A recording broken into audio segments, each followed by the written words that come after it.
Hi there, I'm Sandy Allnock, and today I'm going to do a sketch in colored pencil of a beautiful autumn scene.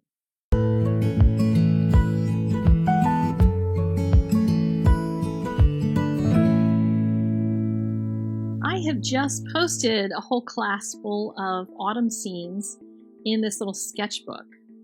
The class is over at art-classes.com. There's also a watercolor pencil version. And I thought I would do one of the scenes that I decided not to put in class because it didn't match the colorway in all of the other lessons. The other ones are much brighter than this one. This one is probably more of my style because it's more natural, and the colors came out looking very realistic, as opposed to looking more cheerful, which the class is all about. So I'll show you a preview of what the class assignments are going to be if you're interested in taking that kind of a class. But for now, let's get busy on this one. I have my Stonehenge square sketchbook. It's an 8x8, and I taped off a border so I have a nice clean white border when I'm all finished. And I used powdered pencil to start this background, and using a kind of grayed out sort of blue, which is a desaturated kind of color, because I really wanted desaturated colors. In the class, I was so busy doing all of these beautiful bright leaves and really strong colors that I just felt like I needed to try something. And this one ended up not being suitable for the class. So you get it here, and you can watch the craziness. So I'm layering the oranges and yellows and things in the ground with a bunch of purples and blues and greens, because I wanted to make something that felt more realistic. And I know that you're probably thinking, she's out of her mind, what's she doing? She's scribbling. Yes, I'm scribbling, because with color pencil, you can get away with that. And now I've got some blending solution. I'm using Gamsol right now on a cotton ball, and just spreading the color around. It intensifies the color as well as blends it, and it's going to give me this rich ground that's going to be in all these different colors, as well as this really incredible little bush that I don't even know how this happened. If I hadn't filmed it, I'm not really sure I would believe that I did it, because when it was all done, I really loved this one so much. But there you go.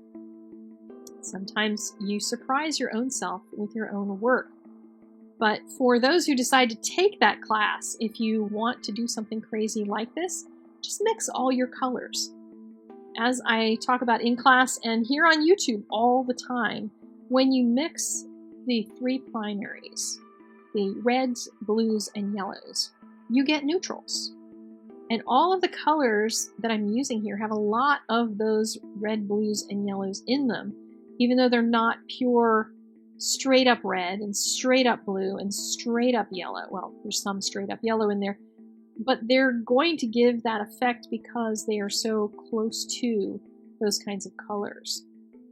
So I wanted to do like a little clump of bushes that were going to be, I don't know, very soft and very mushy, and that there's going to be green in them, because I got so tired of doing everything in bright oranges and yellows and reds that I just felt the need to add some green into it. When you're going for a walk in the fall, there's green everywhere. Yes, there's yellows and reds and all that kind of stuff, but there's a lot of brown and there's a lot of green still there. So it is what it is, right? The background, I wanted to have just something back there, not anything really super specific. So I just did, in the same really dull blue pencil, some tree branches and tree trunks and things, just to give the indication that there's a misty forest out there somewhere. And next came the gnarly tree. I Googled and found this really cool gnarly tree with like really funky branches, and it was on an angle, and I thought it was so cool that I added it to my picture and just started adding little branches. Now, with tree branches, you're always going to want to do your thickest branches at the bottom, and as they get higher and higher in the tree, they get thinner and thinner, and the more that they branch off of each other, they're just going to keep getting skinnier and skinnier. So if you ever have trees that look funky to you, sometimes it's because you've ended up with like one branch that got thicker in the wrong place. So keep an eye on that.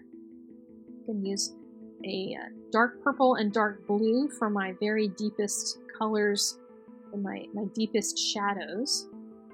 And now that I had this dark tree in here, I had to add some more darks into the land.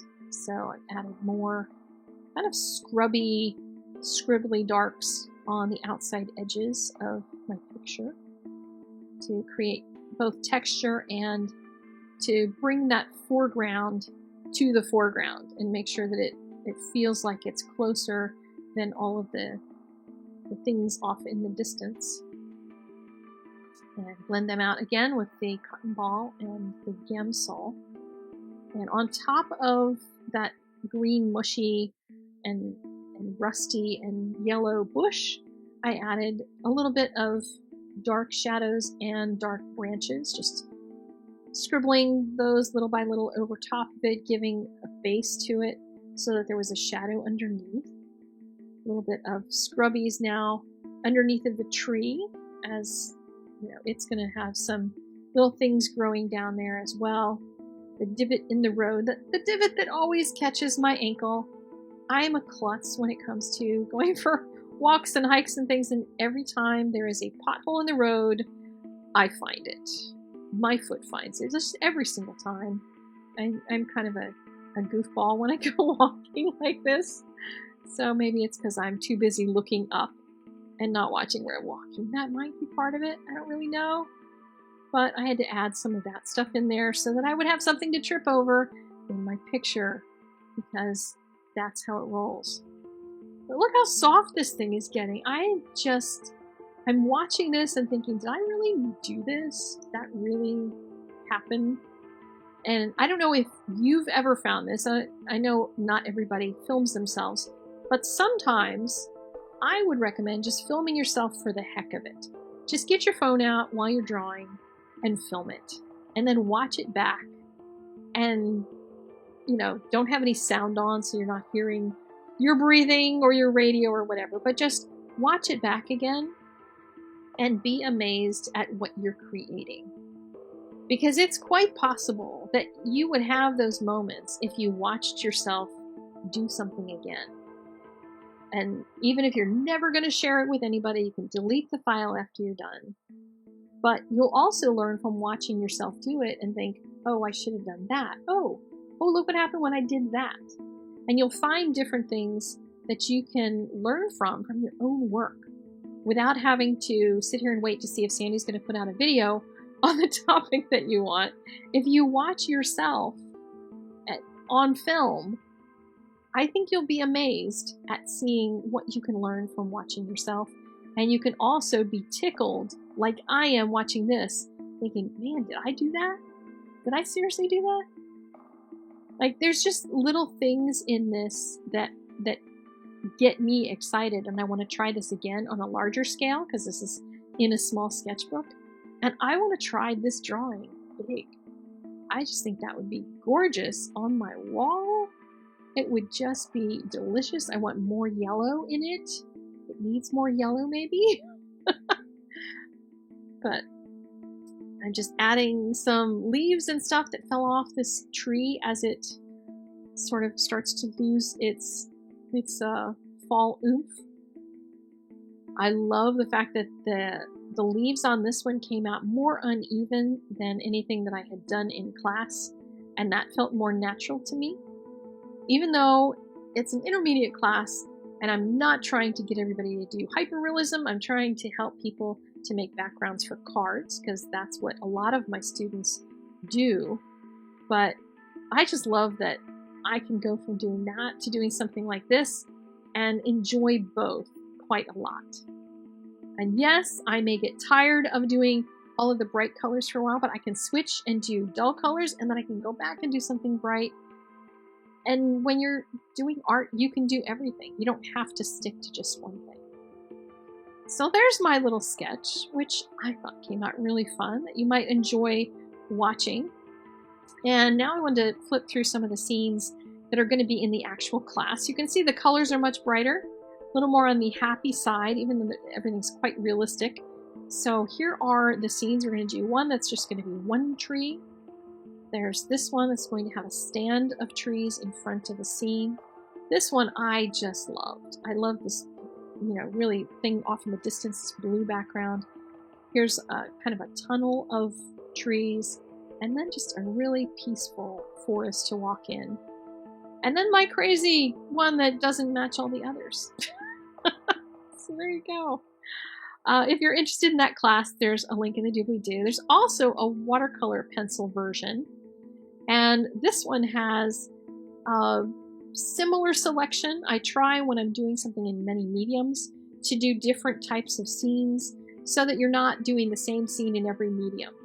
Because some of you guys are going to be able to figure out how to do a scene in a medium without me telling you that. You can go from a Copic class to a watercolor pencil class and you can figure it out. So I tried to do different scenes in each one, starting with one main single big tree and then other scenes that develop from that in different ways. So these are the scenes that you'll be doing in the watercolor pencil version. So links to both of those are in the doobly-doo. And that's it. I'm going to go now. So I will see you guys later. Thanks for sticking around, and I will see you in the next video.